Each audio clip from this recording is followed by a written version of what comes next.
नमस्कार, हस्तक्षेप में आपका स्वागत है। लोकसभा चुनाव की घोषणा हो चुकी है और लोकसभा चुनाव की तैयारियां भी शुरू हो चुकी हैं। भारतीय जनता पार्टी अपनी तैयारियां कर रही है तो विपक्ष अपनी तैयारियां कर रहा है। लोकसभा चुनाव के दौरान क्या मुद्दे हैं और क्या समीकरण बन रहे हैं, इसकी समीक्षा करने के लिए डीवी लाइव पर एक परिचर्चा का आयोजन किया गया। उस परिचर्चा में मैंने भी हिस्सा लिया। परिचर्चा में कई वरिष्ठ पत्रकारों ने हिस्सा लिया और अपने अपने विश्लेषण प्रस्तुत किए। परिचर्चा का संचालन डीवी लाइव के प्रधान संपादक राजीव रंजन श्रीवास्तव ने किया। तो आइए देखते हैं उस परिचर्चा के कुछ प्रमुख अंश साभार। जो 2024 के चुनाव में बिहार में माँ की जगह तो होना ही है, परिवर्तन जो होगा मतलब राजनीतिक पटल पे बिहार में बहुत बड़े परिवर्तन होने वाले हैं। एक तो है क्या कि जेडीयू नाम की पार्टी आपको 2000 ये में जो विधानसभा चुनाव होंगे अगले साल जो होने वाले हैं, वो उस चुनाव में शायद उसका वो आपको 5वें 6ठे नंबर की पार्टी के रूप में दिखेगी। पार्टी एकदम नष्ट हो, मतलब उसका कोई क्रेडिबिलिटी उनकी नहीं रह गई है और मुझको नहीं लगता कि अगला विधानसभा चुनाव तक जा पाएंगे वो। 2024 हमको लग रहा है कि जैसे होता है क्या कि समुद्र में डूबता हुआ आदमी कोई तिनका कोई भी ये मतलब टुकड़ा जो ये काठ का वो पकड़ने की कोशिश करता है, वही कोशिश कर रहे हैं नीतीश जी। क्योंकि इसमें तो उनकी इज्जत रख ली उन्होंने कि 16 सीट दे दी। मेरा तो ख्याल था क्या कि लोग ऐसा समझ भी रहे थे कि उनको 12 सीटें मिलने की बात थी। अब हमको लग रहा है क्या कि उसके बाद भी कैसा किया उन्होंने चिराग को ले आए। वो पशुपति पारस जो है उनके लिए कंफर्टेबल थे तो उनको चिराग को ले आए। चिराग को लाने का मतलब है कि साफ साफ बीजेपी ने बता दिया इनको कि आपके कहने से बिहार में एनडीए नहीं चलने वाला है। हम एनडीए चलाएंगे खुद अपने तरीके से। और अपने तरीके का मतलब है जो कि जब वो पलट कर आ गए थे तो भी चिराग उनकी आलोचना कर रहे थे। ऐसे चिराग को सिर्फ एनडीए में नहीं लाया बल्कि उनको एलजेपी मतलब रामविलास की जो विरासत है वो मान लिया कि वही है। तो ये तो है। दूसरा है कि चिराग भी जो है उनकी जो बंद मुट्ठी है वो इस बार खुल जाएगी। क्योंकि हाजीपुर की आप चर्चा कर ही रहे थे, वो उसका सिर्फ वहीं का नहीं है बल्कि वो जो जमुई इनकी सीट है वहां भी उनके लिए बहुत कठिन जाने वाला है। और मुझको लग रहा है क्या कि जो 1-2 सीट छोड़ के बाकी सीट पर बीजेपी तय करेगी कि किसको कैंडिडेट बनाना चाहिए। ये सिर्फ उनको सहूलियत ये मिल गई कि एलजेपी का वही है, एलजेपी ये कहने का मौका इस बार मिलेगा। लेकिन आप 5 साल आप देख लीजिए कि 5 साल सांसद रहे चिराग पासवान, न सांसद के रूप में कोई अपनी छाप छोड़ पाए। देश भर में दलितों, आप रामविलास पासवान से इनकी तुलना करनी चाहिए। रामविलास पासवान देश में दलित का कोई भी आंदोलन है, उन पर एट्रोसिटी है, कुछ भी मामला है तो उसमें एक ऐसा चेहरा थे जिसका कि महत्व था, लोग उनको देखते थे उनकी ओर। चिराग ने कोई ऐसी जगह नहीं बनाई, वो इसी अपने हनुमानगिरी में लगे रहे और वो जो है उन्होंने अपना कर लिया। तो कोई मुझको नहीं लग रहा कि ये जो चेंजेज होंगे उसमें जेडीयू का था। अभी फातमी का जाने का अर्थ ये है कि अल्पसंख्यक जो भी पहले क्या था कि कम से कम नीतीश जी को इसके लिए जरूर उनको ये करना चाहिए, तारीफ करनी चाहिए। उन्होंने उसको आरएसएस का बैटल ग्राउंड नहीं बनने दिया बिहार को। अपने 15 सालों में उन्होंने कोई ऐसा एक कॉम्युनल स्टेट जिसमें कि राम मंदिर के बारे में हो रहा है, बुलडोजर चलाए जा रहे हैं अल्पसंख्यकों के मकान पर, उनको जेल में बंद किया जा रहा है या इसकी मतलब क्रिमिनल्स के खिलाफ कार्रवाई के जरिए उनको जो है टारगेट किया जा रहा है, जो यूपी में बगल के राज्य में चल रहा था, वैसा कुछ नहीं होने दिया।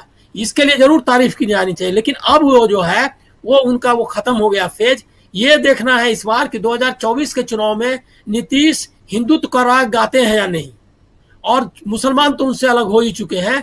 अली जो अशरफ फातमी जो निकले हैं वो इसका अर्थ यही है कि उनको समझ में आ गया कि अब जेडीयू के मतलब साथ रह के कोई मुसलमान वहां अल्पसंख्यकों का समर्थन नहीं हासिल कर सकता।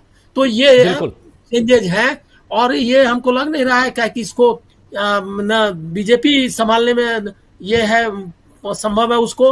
वो जो सीटें हैं बहुत कम होने वाली हैं, अभी तुरंत उसके गिनती पर नहीं जाना चाहिए।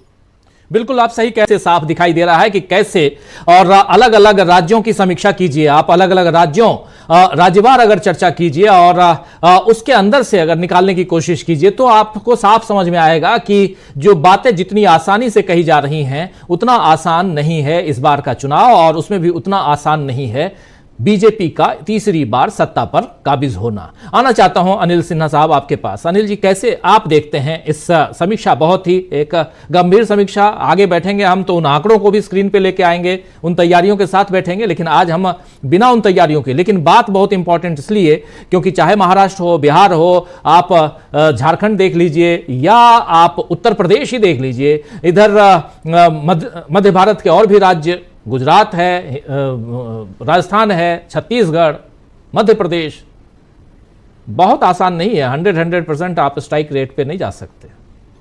यानी देखिए, ये आंकड़ों पे जाने के पहले समझना ये चाहिए कि कहाँ कहाँ वो जो उनका हथियार कहाँ कहाँ फेल हुआ है। अभी देख लीजिए क्या है कि ईडी बुरी तरह फेल हो चुकी है। मतलब हेमंत झारखंड आते आते आदिवासी एक मुख्यमंत्री, नौजवान मुख्यमंत्री ने ईडी का उनका सारा फेल कर दिया, और दूसरा तेजस्वी के परिवार ने, लालू जी के परिवार ने। तो जो उनका एक बहुत बड़ा हथियार जो अभी भी चालू है, मतलब अभी उसकी खबरें आजकल कम आ रही हैं, लेकिन तमिलनाडु से लेकर के पूरे देश भर में वो आतंक जो है, ईडी आतंक जो है वो चालू है, लेकिन उसका असर नहीं हो पा रहा है। लेकिन जो भी आमदनी उनकी है उसमें इसका बड़ा हिस्सा है। जो आपको पता ही है कि इलेक्टोरल बॉन्ड से लेकर के एमएलए और एमपी की जो आमदनी है, वो दोनों आमदनी, सब सारी आमदनी के पीछे ईडी सीबीआई है। तो वो हमको लग रहा है कमजोर हुआ है। दूसरा है कि नैरेटिव का एक बहुत बड़ा, जिसको कहते हैं कि अभाव, वो हो गया है। उन्होंने ट्राई किया, लगा कितना, आपको याद होगा कि राम मंदिर वाला कितना लगाया, मतलब 2 महीने से ऐसा लग रहा था जैसे कि पूरा मतलब मध्यकालीन भारत हो गया हो, और सब जो है भजन कीर्तन में लग गया था, पूरा चैनल्स, पूरा अखबार, और लोग जो है लग रहा था कि अब जो है, अब मतलब अब सवाल ही नहीं रहा, एक नया फेज आ गया हिंदू जागरण का। तो वो अब कहीं नहीं, कोई चैनल वाला अब ये देखने भी नहीं जा रहा है। गिनती आने लगी थी कि 4 लाख लोग गए, 5 लाख लोग गए, लोगों ने गिना भी था, शायद अपने ही चैनल पे लोगों ने गिना था कि भाई इतनी देर में इतने लोग कैसे चले गए, ये कहाँ हुआ। वो जितना मिनट नहीं है उससे ज्यादा उतना लोग देख चुके हैं, तो वो भी फेल हो गया। फिर सीएए आया, वो भी लग रहा था कि अब तो मास्टर स्ट्रोक है। एक लगा ये कि ये हेडलाइन मैनेजमेंट कर रहे हैं लगातार। बॉम्बे की रैली, तो हेडलाइन मैनेजमेंट से आपका काम नहीं चलता है, आपको एक कॉन्क्रीट नैरेटिव देनी पड़ेगी। जो सही कहा कि जो पुलवामा वाला या 2014 वाला वो वाला सिचुएशन नहीं है, वो नैरेटिव कॉन्क्रीट, एक जो भी नेशनलिज्म है उसकी एक नैरेटिव थी उनके पास, कम्युनलिज्म का भी एक नैरेटिव थी, वो नैरेटिव भी और उनका आ नहीं रहा सीएए के बाद और राम मंदिर के बाद। अब ये शक्ति वगैरह, ये तो ऐसा ही है जैसे बजरंग दल को उन्होंने हनुमान बताया था, और वो लोगों ने, हनुमान जी ने उन्हीं पे ठोक दिया गदा। तो वो जो है वो ऐसा है। दूसरी तरफ तुलना करिए आप कि एक ऐसा गठबंधन जिसके बारे में लोग को डाउट हो रहा था कि इंडिया गठबंधन बनेगा कि नहीं, डाउट हो नहीं रहा था, क्रिएट कर रहे थे लोग। वो सिर्फ पटना की ये के पटना बैठक के बाद उसका लगातार चला गया। एक मतलब नीतीश कुमार एक मेजर ड्रॉप आउट है, इसके अलावा कोई ड्रॉप आउट नहीं, सब अंतिम के क्लास तक आया, जो कि आप मुंबई में देख रहे हैं। पूरा एक इंडिया गठबंधन, एक गठबंधन के रूप में एक स्ट्रक्चर्ड ऑर्गेनाइजेशन जिसके पास एक कॉन्क्रीट प्रोग्राम है। और उसमें सबसे बड़ी चीज हुई ये कि सबने ये बात मुंबई के ये में सब सीनियर लोगों ने, सारे गठबंधन कहा कि राहुल गांधी का रास्ता सही है। मतलब वो एंडोर्स कर रहे थे कि इंडिया गठबंधन की लीडरशिप जो है, वो लीडरशिप राहुल को एक तरह से उन्होंने इस बात की घोषणा कर दी कि उनकी लीडरशिप है। तो एक कॉन्क्रीट लीडर जिसको 2019 में पप्पू वगैरह करके आप रिजेक्ट कर चुके थे, वो एस्टेब्लिश हो गया। इंडिया एक गठबंधन है, आपका हथियार चल नहीं रहा है, और उसके बाद एक कॉन्क्रीट नैरेटिव है। तो हमको लग रहा है कि अगर दोनों की तुलना करेंगे तो टक्कर है। अब बराबर की है या नहीं, हमको लग रहा है कि बराबर से ज्यादा है, मतलब इनका ताकत, इनकी इंडिया गठबंधन की। अब उसको कैसे वो चुनाव, जिसमें लेकिन चुनौतियां 1-2 बस लाइन लूंगा। चुनौतियां ये है कि ये जो ईवीएम वाली बात आपने कही, चुनाव आयोग मॉडल कोड ऑफ कंडक्ट का जो उसने वादा किया है वो पूरा करे, वो इम्पोर्टेंट है। वो पहले दिन से ही उन्होंने हिंदू धर्म वगैरह सब कह रहे हैं। उन्होंने कहा था कि हम रिलीजियस स्पीच, सिर्फ हेट स्पीच नहीं कहा था रिलीजियस स्पीच को भी हम करेंगे। अब है कि चुनाव आयोग की परीक्षा है, इनकी तो ये तो चुनाव लड़ रहे हैं, लेकिन परीक्षा है चुनाव आयोग की, वो चुनौती एक बड़ी चुनौती रहेगी, बहुत बड़ी चुनौती। आप सही कह रहे हैं कि मॉडल कोड ऑफ कंडक्ट यहाँ पे है। आशा है ये वीडियो आपको पसंद आया होगा। इसको ज़्यादा से ज़्यादा शेयर करें, लाइक करें, सब्सक्राइब करें चैनल को, फेसबुक पेज को फॉलो करें और ज़्यादा से ज़्यादा इसको सब्सक्राइब करें।